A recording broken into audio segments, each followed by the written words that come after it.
Assalamualaikum warahmatullahi wabarakatuh.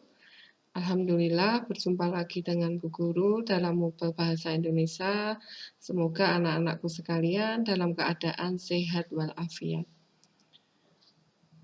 Hari ini adalah pertemuan pertama setelah kita PTS kemarin. Semoga anak-anakku semua tetap semangat. Kita telah memasuki tema 8. Daerah tempat tinggalku. Di tema 8 ini kita akan membahas 2 KD. Yang pertama yaitu 3.9 mencermati watak setiap tokoh yang terdapat pada teks fiksi. 3.10 membandingkan watak setiap tokoh yang terdapat pada teks fiksi. Jadi nanti ada 2 KD. Nah, kita akan belajar tentang cerita fiksi. Apa itu cerita fiksi? Cerita fiksi adalah cerita khayalan yang tidak benar-benar terjadi. Jadi khayalan ya, tidak nyata. Nah, apa ciri-ciri cerita fiksi? Yang pertama, cerita khayalan. Yang kedua, disajikan dalam urutan waktu. Yang ketiga, bertujuan untuk menghibur. Yang keempat, menggunakan bahasa komunikatif. Dan yang kelima, menggunakan bahasa tidak baku. Peristiwa-peristiwa dalam cerita dirangkai dalam sebuah alur cerita. Jadi, cerita fiksi, cerita khayalan tidak nyata. Bertujuan untuk menghibur. Kita lanjutkan. Jenis-jenis cerita fiksi. Yang pertama, cerita jenaka. Cerita jenaka adalah cerita humor atau lucu. Contohnya Lebeh Malang, Pak Belalang, Abu Nawas. Jadi untuk menghibur ya. Kemudian yang kedua, mite. Mite adalah cerita tentang dewa-dewa, roh makhluk gaib. Misalnya Nyai Roro Kidul, Harimau Jadi-Jadian, Kiai Ageng Selo. Jadi tentang makhluk gaib itu namanya mite. Yang ketiga, fabel. Fabel adalah dongeng yang menampilkan binatang sebagai tokoh utama. Contoh Kancil dan Buaya, Semut dan Belalang. Kemudian, jenis cerita fiksi yang selanjutnya adalah legenda. Legenda adalah cerita terjadinya asal-usul suatu tempat. Contohnya, terjadinya Gunung Tangkuban Perahu, terjadinya Rawa Pening. Yang kelima, sage. Sage adalah cerita yang mengandung unsur sejarah kepahlawanan. Contoh, Dharma Wulan, Ken Arok, Ken Dedes, Ciung Wanara. Kemudian yang terakhir di sini jenis cerita fiksi adalah novel. Kalian pernah baca novel? Novel itu adalah cerita fiksi panjang yang memuat rangkaian cerita kehidupan seseorang, ya biasanya itu dari kecil sampai dewasa, bahkan ada yang sampai meninggal. Contohnya Sang Pemimpi, Laskar Pelangi, itu adalah contoh dari novel. Nah, itu adalah jenis-jenis cerita fiksi. Kalian bisa membaca lebih lanjut di buku ya. Kemudian unsur-unsur intrinsik cerita. Di semester 1, Bu Guru juga pernah mengajarkan unsur-unsur intrinsik cerita, unsur-unsur yang ada dalam cerita. Kita tinggal mengulang saja ya. Yang pertama adalah tokoh atau pelaku cerita. Berdasar sifatnya ada 3 tokoh. Tokoh protagonis itu tokoh yang bersifat baik. Tokoh antagonis, tokoh yang bersifat jahat.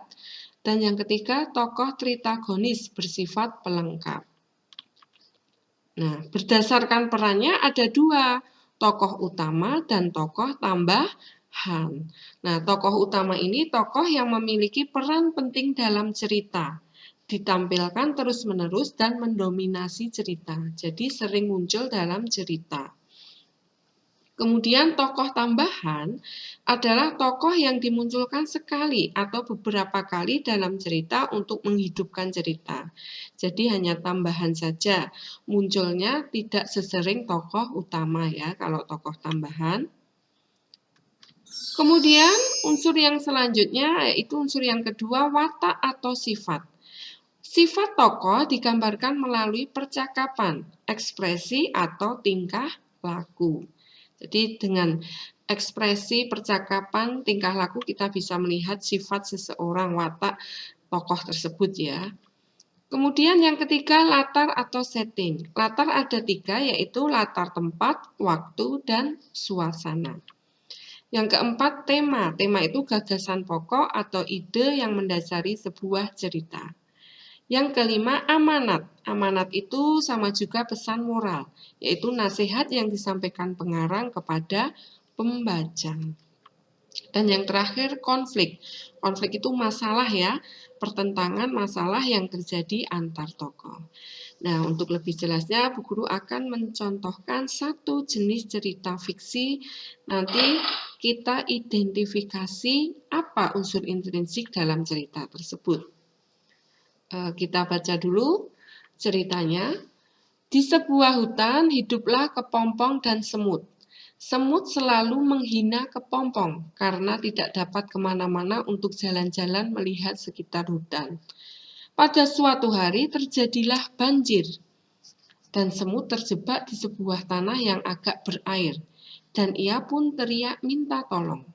Kemudian tak lama setelah itu si kupu-kupu datang untuk menyelamatkan semut. Setelah ditolong, si semut mengucapkan terima kasih. Kupu-kupu mengatakan bahwa akulah kepompong yang dulu kau hina. Akhirnya semut menyadari kesalahannya karena telah menghina kupu-kupu dan kemudian meminta maaf. Nah, dari cerita ini, maka tokohnya itu adalah manusia atau binatang.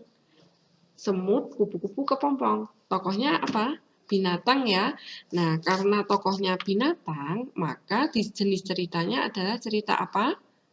Cerita fabel. Ya, cerita fabel.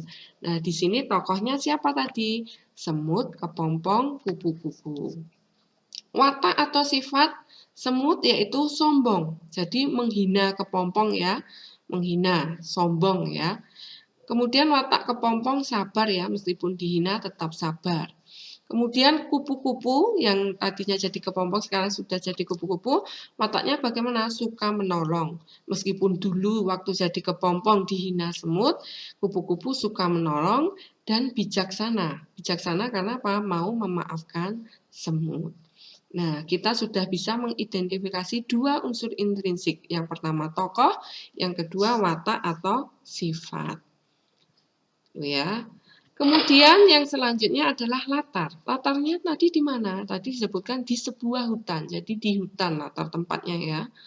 Kemudian amanat. Amanat tadi nasihat. Nasihatnya apa? Kita tidak boleh sombong dan merendahkan orang lain. Itu ya, tadi amanat dari cerita itu kita tidak boleh sombong dan merendahkan orang lain.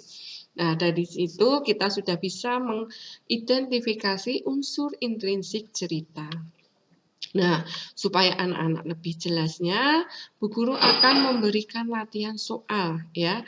Buka buku PR pendamping tematik tema 8 halaman 31 sampai 32. Kerjakan latihan soal A dan B di buku tulis. Nah, jawabannya saja ya. Jawabannya saja, yang A kodenya saja, yang B ditulis jawabannya saja.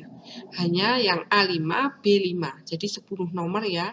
Nah, setelah selesai, kalian bisa memfoto jawaban kalian, kemudian kirim ke link Google Form yang sudah Bu Guru sediakan.